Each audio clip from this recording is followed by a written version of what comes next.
A ver, ahí está.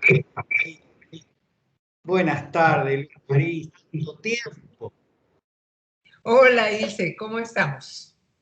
Bien, bien, lidiando a nivel mundial con lo mismo, pero digamos bien, y iniciando otro año, te compartía de la materia y bien sabés porque te he comentado que, bueno, que tus libros también están presentes en la formación de los estudiantes de psicología de Corrientes y de Chaco, digamos, ¿no? De acá de la zona norte de la Argentina, y abrimos con dos o tres básicos que son, digamos, el tuyo y el de Alicia Moreno, que son los manuales con los cuales comenzamos, digamos, a presentar la parte histórica, digamos. Bueno, entonces, como siempre te comparto, digamos, la idea no es que ingresen a la letra muerta, a la letra sin rostro, y antes de que se conecten con los textos, qué interesante es que se conecten con la persona que escribió esos manuales.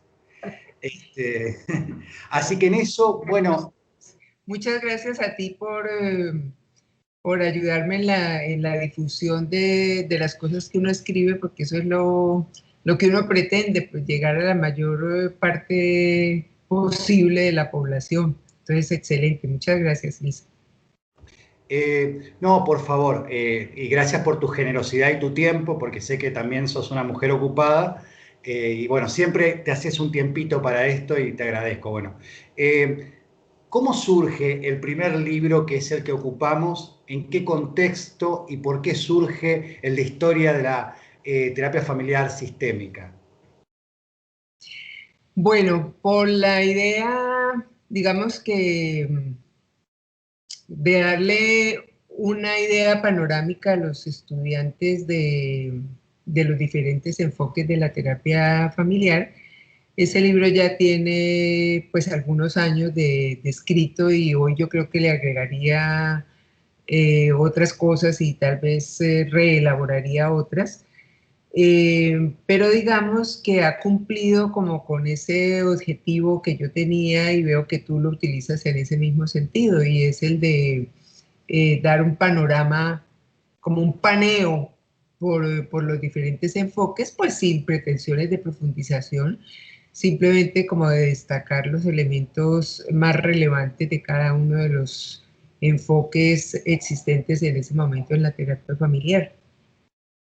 Sí, y surge también, es interesante porque aquellos que no tienen conocimiento y, por ejemplo, están, como te compartía la última vez, muy relacionados con el psicoanálisis y poco con los otros abordajes, esta es una iniciativa como para comenzar a tener este paneo, ¿no? Este mapa y después, en todo caso, poder ir especificando. En esto que vos decís de lo que retocarías o qué le agregarías hoy, después de, ya cuántos años, ¿10 hace que se publicó? Yo creo que un poco más de, no, yo creo que por ahí unos 20 años, 20 hace que años. se publicó la primera vez. Sí, eh, digamos que otro aspecto que yo quise en ese momento proporcionarle a los estudiantes fue como la bibliografía existente en ese momento en español sobre los diferentes enfoques. Entonces, en ese momento la bibliografía estaba actualizada, en este momento ya no, porque han pasado cerca de 20 años y han surgido pues muchos otros libros, pero hasta ese momento hice realmente un estudio con monitoras de la universidad que me ayudaron a traer pues toda la bibliografía hasta ese momento de terapia familiar, sobre todo la traducida al español. Hoy en día, ¿qué reelaboraría? Sobre todo lo que tiene que ver con el enfoque de la terapia breve, porque como en este momento estoy trabajando un texto precisamente sobre la terapia breve, eh, pues he podido precisar muchas cosas sobre este enfoque, entonces quizá allí eh, reelaboraría algunas cosas. ¿sí? Sería en el que más, por lo que es en el que más he profundizado, ¿no? Yo conozco muy bien, digamos, algunos de los enfoques de la terapia familiar, porque pues por ser maestra me tocó trabajarlos todos los enfoques a profundidad, pero digamos que me cautivó más el de la terapia breve. Yo digo que yo todo lo que he aprendido, nada lo desecho porque todo en algún momento me sirve. Y de hecho, en el ejercicio terapéutico, yo tiendo a trabajar con un enfoque breve, pero utilizo técnicas y procedimientos de otros enfoques en algunos momentos. Por ejemplo, utilizo técnicas del enfoque estructural, utilizo técnicas también del enfoque estratégico, incluso a veces para comprender la situación hago uso de lo que he aprendido de psicoanálisis también, que a veces se piensa que lo psicoanalítico y lo sistémico no la van, pero yo pienso que sí, y digamos que con la onda que tenemos hoy en día del posmodernismo, que nos dio de alguna manera permiso para ejercitar lo que yo llamo un sano eclecticismo. Entonces, digamos que con el principio de que hay que trabajar es con lo que es útil para los consultantes, ¿sí? Claro. Entonces, ese es mi criterio y yo siento que yo hago uso, como te digo, tanto en lo que escribo como en mi práctica terapéutica de diferentes enfoques, aunque ya he llegado a definir, digamos que mi sombrilla grande o la que me da el marco es la de la terapia breve. En esto estaba también combinando con la actualidad, con el artículo que me compartiste, pensaba mientras tanto, ¿qué te parece que le aportó Gregory Bateson a todo esto que hoy conocemos, digamos, y que por ahí está como medio desdibujada la figura de él y de su aporte, ¿no? No, creo que a Bateson la terapia familiar le debe gran parte digamos, de las cosas con las que trabaja, de los principios con los que trabaja. Para mí, Gregory Bateson, digamos que a pesar de que su obra fue en los 50 del siglo pasado, él fue un actor posmodernista, él se adelantó en muchas cosas. Lo que ocurre o lo que ocurrió, pienso yo, con Gregory Bateson, y es una de las cosas que planteo en el texto que estoy escribiendo, es que él era un científico y era un hombre supremamente culto, era un políglota, se metió con miles de disciplinas. Entonces, sus escritos son supremamente complejos, Ujú. ¿sí? Así que la gente que no quiere complicarse la vida prefiere leer interpretaciones de los textos de Bateson, como es Claro. el de la teoría de la comunicación humana o pragmática de la comunicación humana que escribieron Vaslavi y Beavin y Jackson, que es una simplificación, tengo Sí. que decirlo, es una simplificación de los planteamientos de Bateson, y que incluso en su momento fueron objeto de enojos de Bateson con Vaslavi porque lo acusó de plagiador. Hay cartas incluso que ellos se enviaron en ese momento, pero pienso que la virtud del libro de Vaslavi es que, pues por ser más sencillo, difundió, digamos, como los principios de la teoría de esa nueva comunicación humana que se planteó a partir de las investigaciones de Bateson o del proyecto Bateson, que es donde yo creo que está uno de los aportes fundamentales de Bateson. Ahora, es muy simpático y un dato curioso es que Bateson no creía en la psicoterapia. Ah, mira vos. Él no creía en la psicoterapia, él creía que realmente las personas tenían que llegar a trabajar por sí solas y a llegar a sus propias conclusiones, eh, pero le aportó muchísimo a la psicoterapia. Claro, sí, sí, totalmente, totalmente. Entonces, Y es más, lo lamentable que yo creo en esto que estábamos reflexionando con algunos colegas en este tiempo, esto que vos afirmás que decís que está en tu próximo libro, la verdad que quedó muy simplificado y la mayoría entiende, por ejemplo, la idea de doble vínculo, paradoja, lo asocia a Waslavi, cuando el que comenzó a hacer todo ese trabajo es Bateson. claro, claro. No, el artículo clásico del doble vínculo sí está en ese artículo Gregory Bateson, en el que se llama Hacia una teoría de la esquizofrenia, se llama ese artículo, y que es un clásico de la terapia familiar y es donde se hace el planteamiento del doble vínculo. Pero te digo que, digamos que lo que Bateson quería, él, como teórico que era, él quería, es decir, él no quería hacer investigación aplicada, él Claro. quería era hacer investigación para producir una teoría de la comunicación.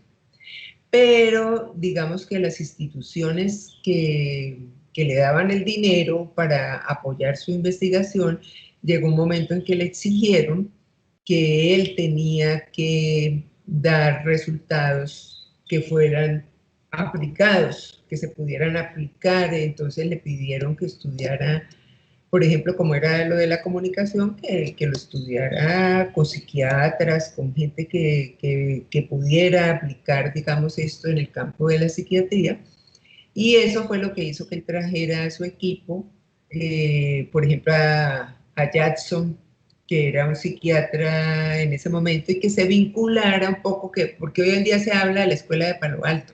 Realmente no hubo una escuela de Palo Alto en físico, como se puede decir, sino que como ellos trabajaban en Palo Alto, pues incluso hay un libro que se llama así, La Escuela de Palo Alto, pero no es porque sea un lugar físico en el que ellos se reunieron y que se dio la Escuela de Palo Alto como tal, Claro, sino porque básicamente las investigaciones y como a todo lo que fue surgiendo a partir de allí, que fue a partir de las investigaciones de Gregory Bateson también, que se fundó algunos de los que salieron de allí fundaron el primer instituto de terapia breve, que fue precisamente ahí en Filadelfia. Sí, no, en claro, Filadelfia en no, Palo Alto, Palo en Alto. California, California. Pero, digamos, es interesante esto que decís, porque yo veo que nunca me cerró, y leí el libro ese de la Escuela de Palo Alto que vos haces mención, entre lo que se llamó en un momento el grupo Bason y después aparece el MRI. Pero Sí, no es lo mismo, no son lo mismo. no Y son. el grupo Bason mantenía el espíritu de las conferencias Messi.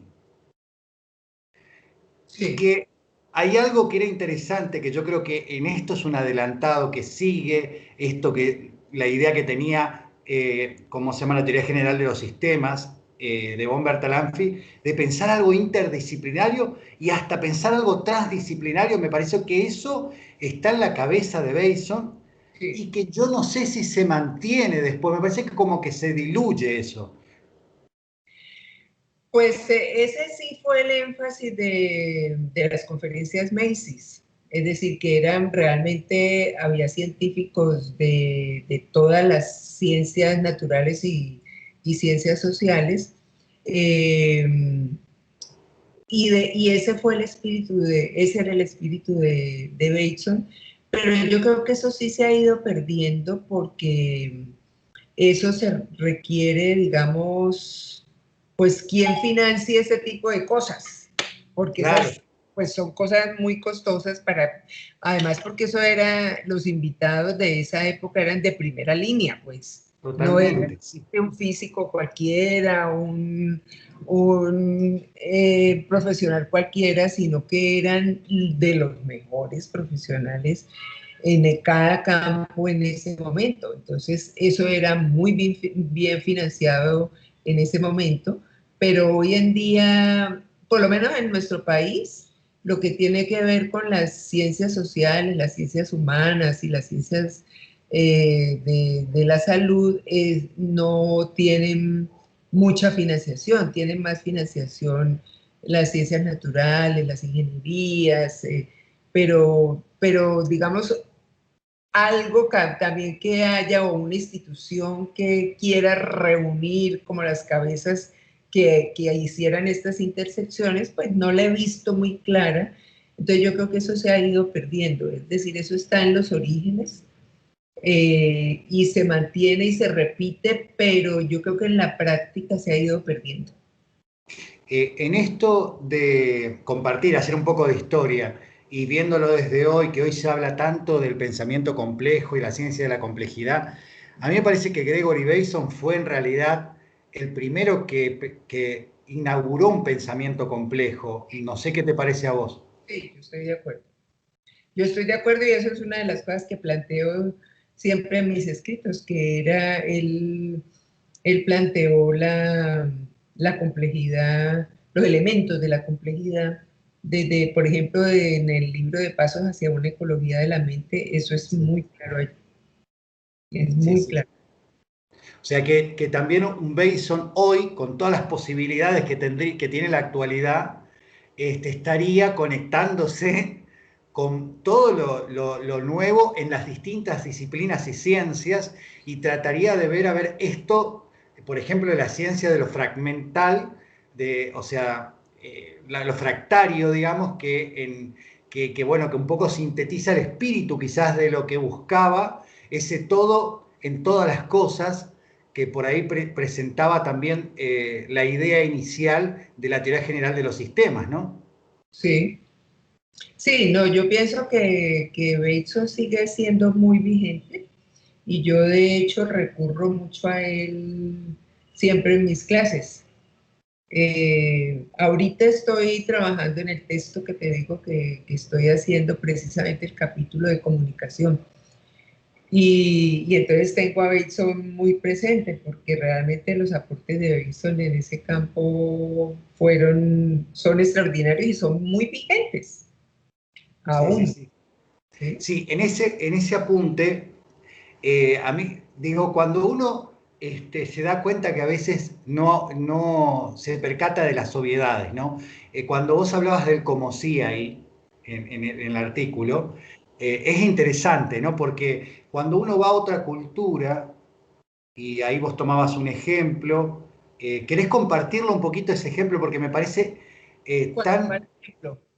el como sí del tema de otra cultura que, digamos, en una obra de teatro, vos planteas ahí, digamos, una tribu no podía jugar al como si para ellos era que pasaba eso, digamos, Sí, sí, ¿sí? sí.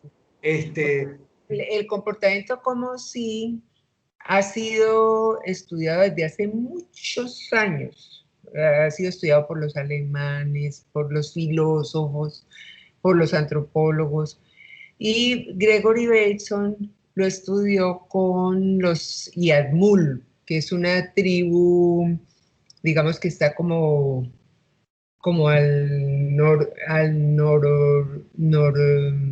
noroeste, yo creo, de Australia.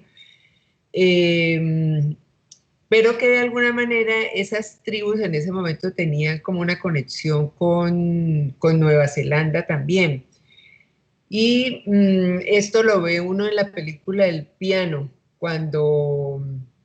porque Gregory Bateson decía que ellos tenían la firme creencia de que si tú querías lograr algo, tenías que empezar a comportarte como si ya lo hubieras logrado y de esa claro. manera lo ibas a lograr.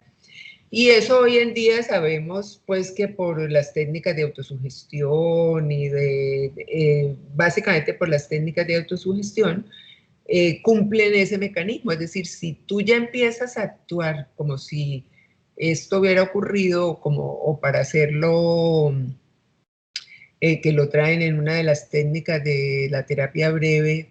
La terapia centrada en las soluciones cuando plantea la pregunta del milagro. Cuando se plantea la pregunta del milagro, hay una vertiente que se le dice a las personas que se empiecen a comportar como si el milagro ya hubiera sucedido, ¿sí? Claro. Entonces,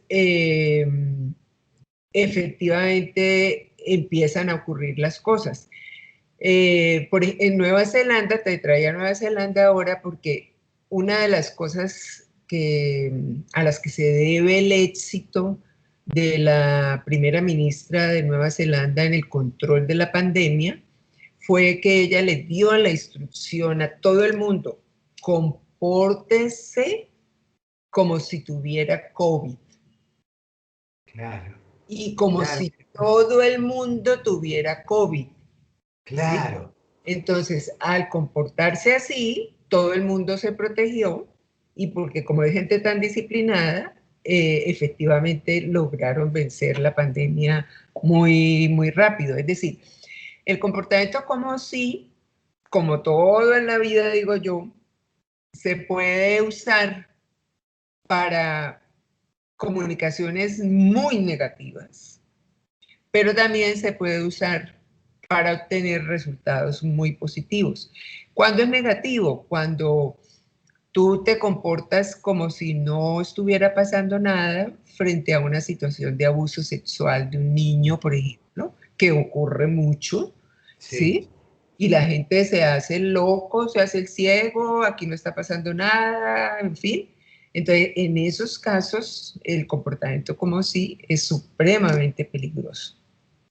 Ahora, en el lenguaje precisamente está, que a propósito de esta investigación que estoy haciendo ahorita, he encontrado que realmente los problemas de salud mental nuestros, de los seres humanos, tienen que ver con el lenguaje y fundamentalmente con la capacidad de hablar de ficciones, es decir, de cosas que no existen, y del comportamiento como sí.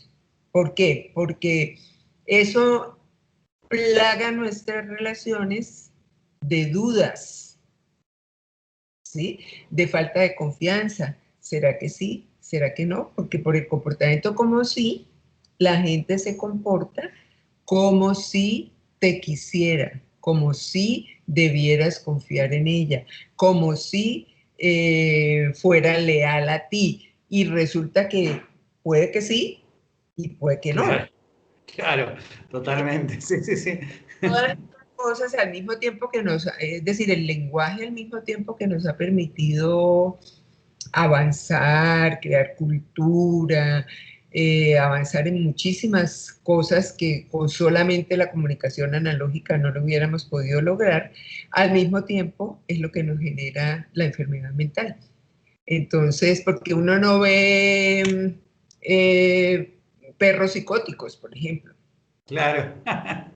Entonces, es precisamente, es lo que está, digamos, en la raíz de todo lo humano, la dualidad, ¿cierto? Siempre no hay nada que sea solamente bueno, ni hay nada que sea solamente malo. Todo tiene sus aspectos positivos y sus aspectos negativos. El mismo Engels lo decía, que ahorita en lo que estaba escribiendo me encontré una cita de Engels que decía que todo tiene un sí y un no. ¿Sí? Es decir, siempre no podemos decir que todas las cosas, y Morán también lo decía, todas las cosas tienen constreñimientos y al mismo tiempo tienen también una serie de ventajas, de posibilidades, de que nos abren caminos, ¿sí? Pero cada uno de nosotros, ¿qué es lo que ocurre cuando nos enamoramos de alguien?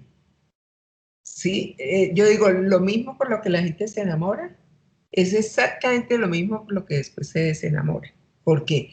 Porque cuando se enamora, ve la parte positiva de sus cualidades o de sus formas de ser. Pero cuando se desenamora, ve eso mismo, pero por el otro lado. Claro, ¿Sí? las sombras. Las sombras. Exacto. Entonces, ¿por qué le gustó? Ah, porque era muy alegre. porque le encantaba bailar, porque se reía, porque... ¿Y ahora por qué se desenamora? ¿Por qué no le gusta? Ah, porque es muy frívola, porque todo le parece, porque es muy light, porque es... Entonces, ese es el otro lado, ¿sí? Pero que al comienzo no se vio. Claro. O si lo vio, se hizo que lo viera, ¿sí? O lo minimizó. Tal cual. Sí, Eso sí, le... sí. Sí, y por otro lado, en esto, qué lectura fantástica, digamos así, de una lectura de las posibilidades de hablar en plural, de realidades, no de realidad, y el hecho de el lugar que ocupa en la terapia, el convencimiento del terapeuta al dar las indicaciones. Porque si el terapeuta no está convencido de esto, si no lo ha podido leer él, no va a ser auténtico al proponerlo. Y cómo eso, esa falta de autenticidad, necesariamente va a influir en la relación. No necesariamente en un nivel consciente, ¿no? Porque a veces la gente no se entera conscientemente de todo lo que está ocurriendo. Pero hay un sentido, si el terapeuta tiene desesperanza, esa desesperanza la va a transmitir. Y si piensa, estos no van a cambiar, estos son difíciles, son unos pacientes difíciles, me toca trabajar con ellos porque sí, eso se va a transmitir O sea que por y más que no lo diga, se transmite. se transmite. Totalmente. Bueno, eso, Y se transmite de inconsciente a inconsciente. claro, ahí yo lo asocio más que con Freud, con Milton Erickson. Sí, Me bueno, parece que que tiene de los dos, tiene de los dos. Lo que pasa es que cada uno lo trabajaba de una manera distinta.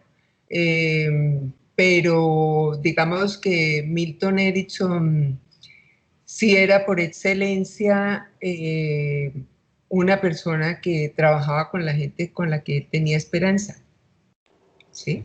Ahora, otra cosa que me he encontrado ahorita investigando a profundidad lo de la terapia breve es que me he encontrado unas críticas bastante severas a Milton Erickson también. sí, Sí, mira vos. porque yo hasta ahora no había visto sino cosas muy buenas. Ahora yo digo, bueno, uno publica es los éxitos, uno no Claro, publica. sí, totalmente. Pero también hay muchas críticas. Yo estoy trabajando todo eso para ver cómo lo presento en el texto, pero fui la primera sorprendida, Mira porque vos. ¿Y algún sí, adelanto chiquitito antes de que salga tu libro que nos tires algún? porque tengo, no las quiero poner fuera de contexto Ah, porque bárbaro. ya como desafortunado, porque realmente es una persona que yo pienso que, pero consecuentemente con lo que estamos diciendo, todo el mundo tiene sus Claro. aspectos positivos y sus aspectos negativos, no hay nadie que sea solamente perfecto.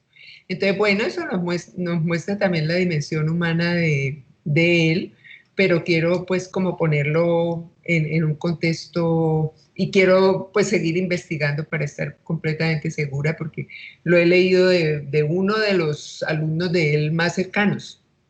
Ah, mira vos. Sí. Mira Entonces, vos. tengo que seguir investigando para ver qué más me encuentro. Pero sí, Y, hay... y en esta producción vi, hablamos de la sombra, ¿no? Vos hablás en el artículo de la sombra. ¿Hay algo de Jung ahí también o no?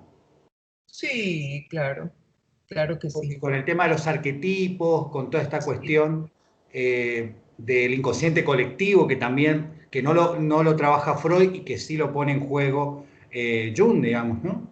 Pero Freud sí trabaja el inconsciente colectivo. No lo dice así, claro. No lo Porque llama él plantea, así, sí, pero sí está, sí está. Eh, sí, yo en este texto traigo a Jung con varias cosas, incluso con algunas técnicas que estoy utilizando ahorita con la terapia breve, que es, por ejemplo, con las figuras arquetípicas del tarot, eh, con los muñecos, por ejemplo, es decir, todo lo que tiene que ver con la imagen, ¿sí? Me estoy apoyando mucho en Jung con eso. Qué Sí, bueno. y con esa parte pues que Jung planteaba tan claramente alrededor de la sombra. Tú ves que en el artículo este que te mandé, en el de coherencia e integridad, incluso la viñetica que se hizo fue alusiva precisamente a la sombra. Sí, sí, sí. Sí, ayer me trajo la artista que me hizo el dibujito, porque le dije que me lo hiciera pues como un cuadro. Me lo trajo precioso, le quedó muy bonito, porque me gustó mucho la secuencia que, pues yo conversé con ella como de qué quería y todo, y hice una secuencia que quedó muy bonita y la pintura que me hizo fue muy bonita para ilustrar. Sí, o sea, eh, ¿por qué te parece, vos hablabas de comunicación y de lenguaje, ¿no? ¿Por qué te parece que en una primera instancia de ese momento se hablaba mucho de comunicación y sobre todo en los abordajes postestructuralistas o posmodernos ya no se habla de comunicación, se habla solamente de lenguaje? ¿Vos notaste esa diferencia de que es como que se desestima la idea de comunicación y se piensa como que es más amplio hablar de lenguaje? Eh, claro que el lenguaje es más amplio que la comunicación, ¿no? Pero yo creo que lo que ocurre entre los seres humanos es comunicación. Es decir, eh, porque es que el lenguaje, digamos, está en la base de de todo lo humano, digámoslo de esa manera. No es lo único que diferencia a los seres humanos de los seres vivos, pero sí es uno de los aspectos fundamentales. Y sobre todo algo que me he encontrado ahorita, y es la combinación de lo digital con lo analógico. Sí, Porque eso solamente lo tenemos los seres humanos. O sea, los animales tienen sus sistemas de comunicación que son fundamentalmente analógicos y que precisamente por ser analógicos no pueden mentir, no pueden engañar, ¿sí? Porque fíjate que los animales, por ejemplo, el olor, a través del olor es que los animales se dan cuenta cuando las hembras están, los machos se dan cuenta cuando las hembras están en celo. Es decir, ellas no pueden disimular el olor. Los seres humanos sí podemos y tenemos perfumes y tenemos cosas para disimular el olor, ¿sí? Y así hay muchas otras cosas en las que nos diferenciamos. Entonces, esa, esa especial combinación entre lo digital y lo analógico, o entre lo verbal y lo no verbal, es supremamente potente y es lo que hace que nos comuniquemos también en varios niveles, no solamente en el nivel consciente, sino que también nos estamos comunicando en el nivel inconsciente, que es lo que llamaban los de Palo Alto o los del grupo Bateson, eh, los niveles de la comunicación en términos del contenido, o sea, del qué de la comunicación, y el cómo de la comunicación, que es la relación entre las dos personas, ¿sí?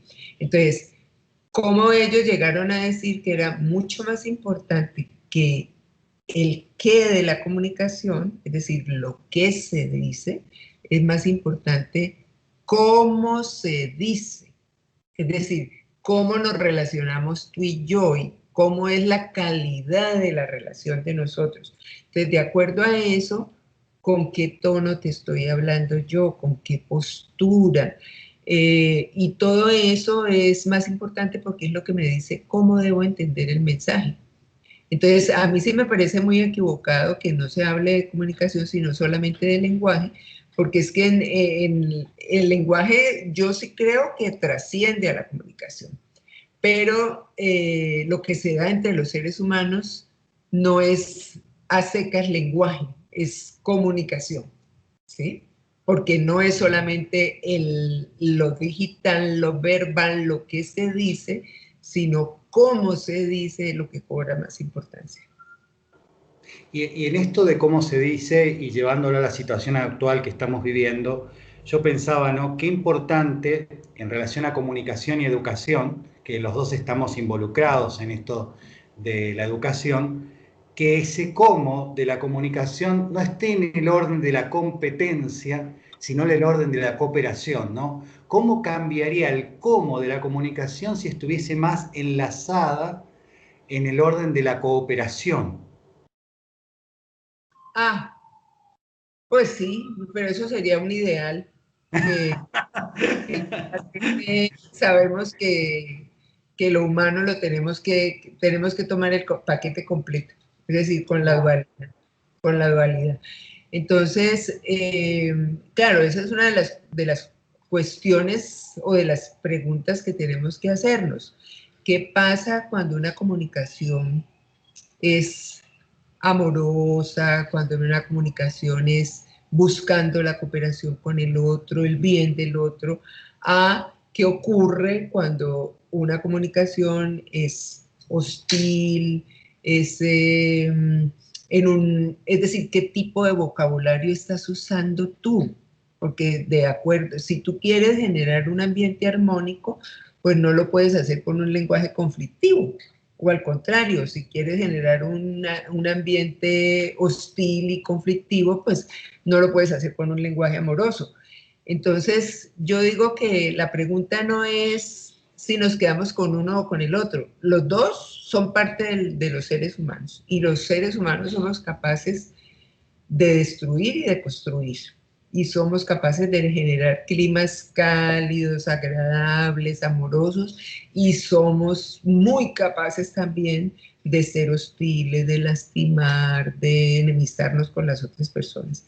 Entonces depende del lenguaje que usamos y de cómo lo usamos, con qué, cuáles son los acompañamientos paralingüísticos que son supremamente importantes, ¿sí? Es decir, cuál es el volumen, el tono, la velocidad, el ritmo con el que hablas, cuál es tu postura física cuando estás hablando, te inclinas hacia adelante, te inclinas hacia atrás, te inclinas al lado contrario. Todas esas cosas que son tan inconscientes son las que le están informando al otro cómo debe entender el mensaje. Y otra cosa interesante de la visión antropológica, culturalista de Bason y también, digamos, la antesala que fue nuestro, digamos, el aporte de Adler, es esto de que cuando uno mira las comunidades, o sea, los pueblos originarios, no hay tanto yo o sujeto, no hay, hay nosotros. Entonces, también esto de recuperar estas señales que están presentes. Hay un nosotros ecológico en los pueblos originarios que ahora se está observando y que se quiere recuperar o se quiere hablar desde ahí, porque Occidente es muy yoísta. Sí. O sea, el sentirse integrados con el contexto, con el medio ambiente, que sería lo ideal, que eso lo hemos perdido. Claro, sí, sí, que, me decía Pedro Atos y hablando con Carlos Maldonado, que es compatriota tuyo, digamos, también esto, ¿no? De recuperar la forma en cómo uno se habla y habla, también marca una relación con toda la ecología y la realidad. Sí, desde luego que sí, porque es lo que nos conecta o nos desconecta. Totalmente, ¿Sí? totalmente. Luz Marí, ¿cuándo saldría tu libro? ¿Cuándo pensás que ya estaría? No, no Fíjate tiene que fecha todavía.